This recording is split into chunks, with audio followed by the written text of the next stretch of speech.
Thanks for joining us as we bring you this presentation of the NBA on 2K Sports, along with Doris Burke, Clark Kellogg, and Steve Kerr. This is Kevin Harlan. This Boston crowd ready to roar in this Eastern Conference matchup for the Celtics. So let's take a look at the starters for the Charlotte Bobcats. Augustine and Henderson are the backcourt pair. Maggette out there with Bismack Biyombo. And it's Mullins in at the 5. And for the Celtics, Ray Allen, Paul Pierce on the wings. Kevin Garnett and Jermaine O'Neal at the 4 and 5. And it's Rondo in at the 1. Well, Charlotte came into last season on a high, having made the playoffs. And then a year ago, they slipped back in a lot of ways. They made changes. A coaching change. Larry Brown moved on. They traded Gerald Wallace. So it was, in many ways, a rebuilding year for the franchise. Back to Charlotte, and Steve, you're just talking about that. You thought they were turning the corner the year prior, but they couldn't keep the momentum going. They changed coaches. You talked about the injury moments ago about Jackson. I mean, they had a lot of things that kind of got in their way. Well, even that playoff team from a couple of years back, Kevin, you don't know how much higher the ceiling was for that group, so you almost have to think that rebuilding is the right step for them going forward, even if the fans might have to suffer through some tough years. Sometimes you got to tear it down to build it back up in a better fashion. Here's Allen, following the basket by Gerald Henderson. Garnett backing down. 5 on the clock. Up with it. Oh, the one-hand jam. You know, that's just a thing of beauty, guys. I mean, that move to the bucket right there, splendid. And a powerful finish to go along with it. Yeah, I thought the defense gave him a little too much leeway right there. Maggette. Again, the Bobcats score. Guys, you're not going to get away with that kind of defense when he's got the ball. I mean, you got to do better than that. Now it's sent it down to Doris Burke, who is able to catch up with Coach Doc Rivers. Kevin, he said they're going to be leaning on their big men at the defensive end. They've demonstrated such tremendous shot blocking ability that it really frees us up to take more chances on the perimeter, knowing we have that insurance policy down low. Guys, back to you. Terrific, Doris. Thanks. Clark, what's your take on that? I like the mindset they're coming in right now. I think it's the right mindset. A strong defensive effort from them today. I mean, I think it's essential. Steve? Well, no question. If they can have success defensively, they're going to create some offensive opportunities for themselves in transition. Walker's checked in for the Bobcats. Allen for 3. And it's good, coming on the assist by Rajon Rondo. Rondo's got 3 assists now in this one. You know, we've talked so much about the big 3 of the Celtics, but really it's been the big 4 for quite some time now. Allen for 3. And the rebound goes to the Bobcats. It's stolen by Rondo. It's Allen on the wing. Basket is good. The assist from Rondo. Allen's got 5 points so far. You talked about the big 3, Clark. I think you have to include Rondo as part of that now. Like I was mentioned before, Doc Rivers, he throws him in as part of the big picture for Boston, the big 4. Steve, he's told you that, I'm sure. Yeah, it really is more like the big 4, guys, for sure, because without Rondo, that offense would never kick into gear. And I think Rondo, in many ways, is actually the most important Boston Celtic, especially at the offensive end of the floor. Garnett backing down. Back to Rondo. The dish to Garnett. O'Neal kicks to Rondo. 6 to shoot. Oh, and trying for it. Nice movement. Allen for 3. Again, Allen missing. Boy, he's got a nice-looking stroke. That almost went in. Yeah, a lot of times he'll hit that shot regardless of the defense. Maggette with a screen on Rondo. Rondo gets the reach-in call. That is his first foul of the game. DJ White, he's checked in for the Bobcats. Brown comes in for Corey Maggette. DJ White. Here's Walker. He's covered by Rondo. Rondo gets called for the reach. So that will be his second foul of the game. We're in the bonus. We'll go to the line to shoot 2. Kemba Walker out of UConn managed to graduate in 3 years, and after leading the team to the national championship, he saw his draft stock skyrocket. And back to Walker, Steve, part of him leading the Huskies to the title were the intangibles that he possessed. Yeah, he's just such a born leader, and you can see it, his approach on the floor. Of course, that UConn team was so young, but Walker just took charge, took control of that team, and led them to greatness. What a phenomenal season he had. Rondo dishes to Allen. Back to Rondo. Backs in. Gives him the lead pass. Garnett. And fouled hard that time. He'll get to the line and shoot two. Kemba Walker picks one up. I thought Kevin Garnett really bounced back last season and looked better physically.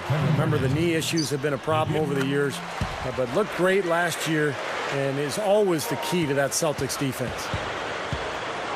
And for Kevin Garnett, among active players, the second most career minutes played after Jason Kidd. So he's got some miles on that odometer. Yeah, he does. But last season, he upped his numbers across the board, Kevin. I mean, he may not play till he's 40, but with his size and fire for the game, I think he's still got plenty in the fuel tank.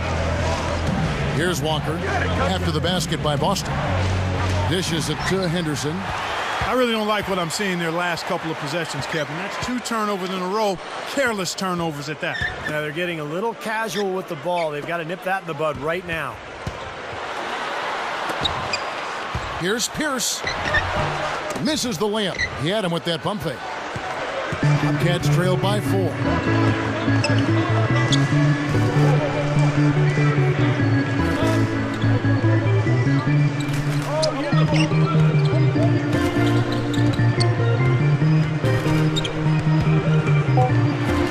Here's Walker, and the running layup is good. Now they'll take as many of those high percentage shots as they can get, guys. It'll count. The first quarter all wrapped up, and it's been an exciting game so far.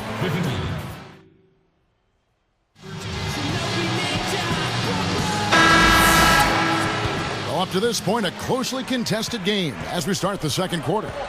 Well, we all know what a fiery, competitive team the Celtics are, with Kevin Garnett in particular.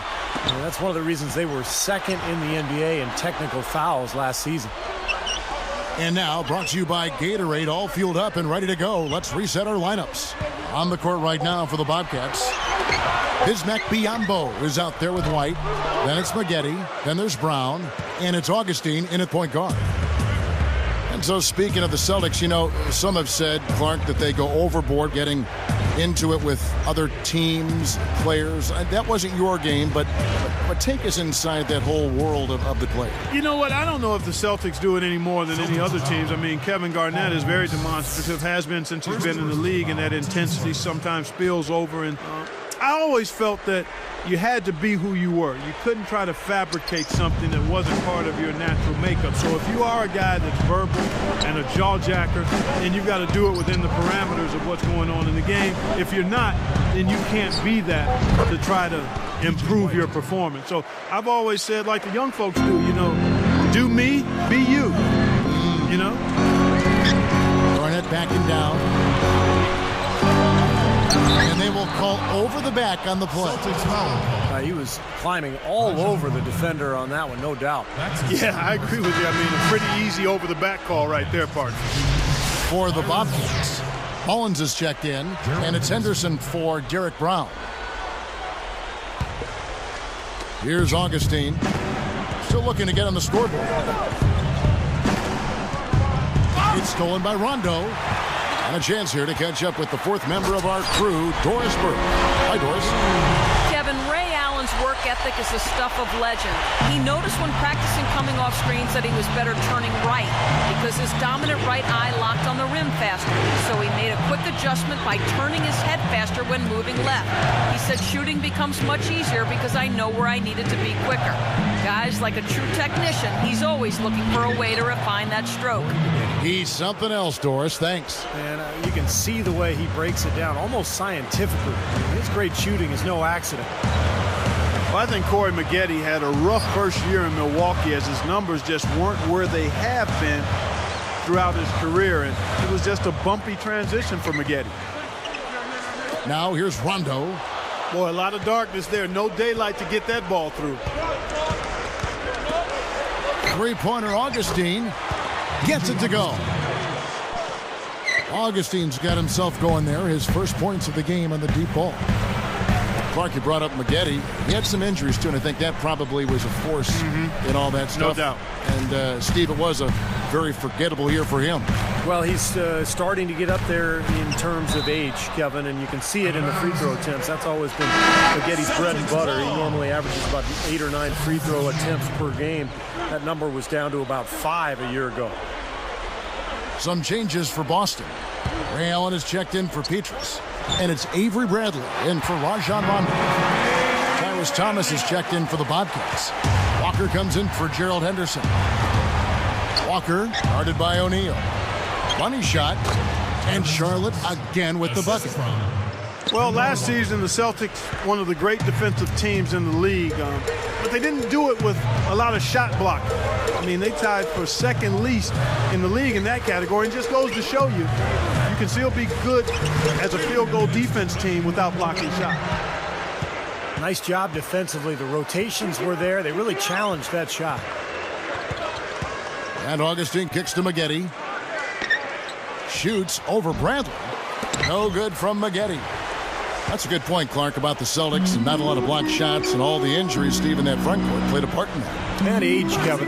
You look at Kevin Garnett over the last 2 seasons, his shot blocks have really dropped to about half his career average, not moving or jumping quite as well as he once did. Still a very effective player, but at some point, Father Time catches up with all of us. Tell you what, despite the miss, he shouldn't hesitate to take those kinds of looks when he gets them. That's a good shot. The finger roll finish, a little finesse for you folks. And the Bobcats call time here. Paul Pierce is not particularly fast or quick. He's very strong and he's crafty and he finds angles. He finds a way to get his shot off, and that's one of the reasons he puts up great offensive numbers year after year. And the Celtics making a change here. Rondo's checked in. The Bobcats also changing it up. Mullins is checked in, and it's White in for Tyrus Thomas. Here's Augustine. Celtics leading by 3. Here's Rondo. Kicks it out to Allen. For the 3. Basket is good. The assist from Rondo. 8 points for Allen. Back to Paul Pierce and what Steve was talking about, what you've chimed in on with the way the Celtics play. It's a perfect marriage, Clark, between them because he can be so effective in that half-court game. He really can be. I mean, he's versatile enough where you can use him a lot of different ways. You can post him, you can curl him off screens, or you can isolate the side of the floor for him, and he can get you good quality shots. And he's become a better playmaker in addition to being one of the terrific scorers. That's a great observation. 6 on the shot clock. Here's O'Neal. Cannot hit. Now the Bobcats take it the other way.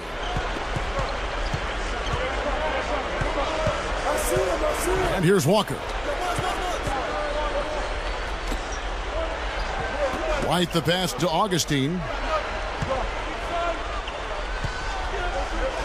To halt the run.